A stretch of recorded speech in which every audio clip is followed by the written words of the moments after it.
بسم اللہ الرحمن الرحیم۔ میں ہوں ملک محمد علی، پروگرام بات سے بات ملک محمد علی کے ساتھ۔ سابق وزیر اعلیٰ پنجاب، مسلم لیگ نون کے مرکزی نائب صدر میاں محمد حمزہ شہباز شریف ایک بار پھر سیاست میں متحرک ہو گئے ہیں۔ جب موجودہ حکومت بنی تو اس کے بعد ایسے محسوس ہو رہا تھا کہ حمزہ شہباز شریف بیک گراؤنڈ میں چلے گئے ہیں اور وہ ان کی طرف سے بھی ایک طویل خاموشی تھی۔ بہرحال اب پھر اچانک میاں حمزہ شہباز شریف متحرک ہو گئے ہیں، اور آج کے پروگرام میں ہم آپ کو بتائیں گے کہ میاں محمد حمزہ شہباز شریف کیوں متحرک ہوئے ہیں۔ آج کے پروگرام میں اس پر بھرپور روشنی ڈالیں گے۔ اور پیارے دوستوں، جن دوستوں نے ابھی تک ہمارے چینل کو سبسکرائب نہیں کیا، برائے مہربانی وہ ہمارے چینل کو سبسکرائب بھی کریں، لائک بھی کریں اور شیئر بھی کریں۔ اور ہم بات کر رہے ہیں سابق وزیر اعلیٰ پنجاب میاں محمد حمزہ شہباز شریف، جو وزیر اعظم پاکستان میاں محمد شہباز شریف کے فرزند ہیں۔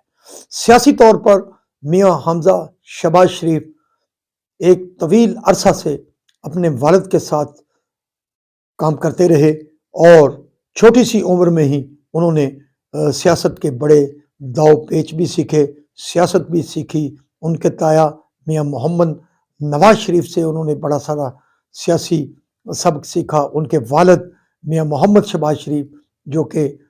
وزیر اعلیٰ پنجاب مسلسل رہے، پھر اب دوسری مرتبہ وزیر اعظم پاکستان بن چکے ہیں، لیکن کچھ سیاست اور اس کے معروضی حالات ایسے تھے کہ میاں حمزہ شہباز شریف فرنٹ لائن پر آ کر سیاست کرتے رہے، بلکہ اس وقت بھی میاں محمد حمزہ شہباز شریف پاکستان میں موجود تھے جب پورا خاندان سعودی عرب میں جلا وطنی کی زندگی گزار رہا تھا۔ میاں محمد شریف اور کے پاس صرف میاں حمزہ شہباز شریف سے، جو صرف کاروبار امور کو دیکھتے بھی تھے، اور سیاسی حوالے سے میاں حمزہ شہباز شریف کافی میچور ہو چکے تھے۔ لیکن اس کے بعد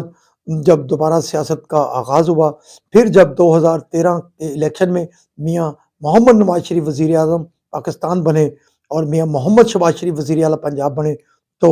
جو حمزہ شہباز شریف تھے وہ بہت ہی بھرپور انداز میں سیاست کرتے رہے۔ پنجاب کو وہ بخوبی جانتے تھے، پنجاب کے جو معروضی حالات تھے، پنجاب کے سیاسی خاندانوں کے ساتھ ان کے ساتھ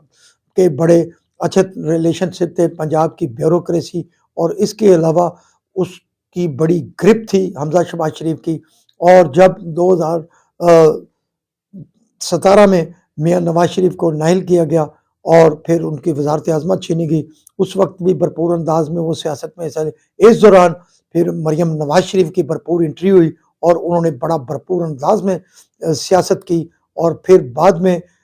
جب 2018 میں تحریک انصاف کی حکومت بنی تو جو مریم نواز شریف تھی وہ فرنٹ لائن پر آ گئیں، اور انہوں نے مسلم لیگ نون کے ورکر کو چارج کیا، انٹیکٹ کیا، اور حمزہ شہباز شریف بھی اس دوران کسی سے پیچھے نہ تھے۔ اور جب عدم اعتماد کے ذریعے وزیر اعظم عمران خان تبدیل ہوا، ہم میاں محمد شہباز شریف وزیر اعظم پاکستان بنے، تو اس دوران پنجاب میں عثمان بزدار تحریک انصاف کے وزیر اعلیٰ تھے، لیکن پھر بعد ازاں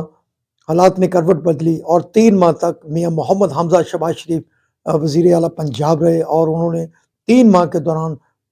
پنجاب کے اندر بڑے سارے ایسے ترقیاتی پروجیکٹس کی بنیاد رکھی، جو پھر پرویز الہی کی حکومت بھی ان پروجیکٹس کو ختم نہ کر سکی، وہ پروجیکٹس تکمیل ہوئے۔ اب جب 2024 کا الیکشن ختم ہوا، حمزہ شہباز شریف ایم این اے بن گئے،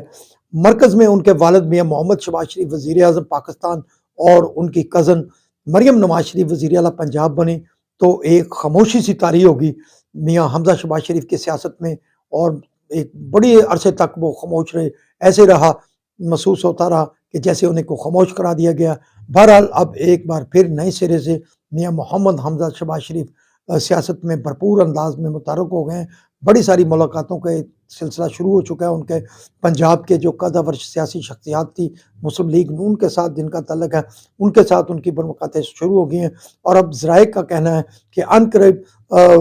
میاں حمزہ شہباز شریف کو مرکز میں شاید اہم عہدہ دیا جائے، کیونکہ میاں محمد شہباز شریف ملک کی سیاست میں اس انداز سے حصہ نہیں لے رہے جس انداز میں انہیں لینا چاہیے تھا۔ وہ سرکاری امور کو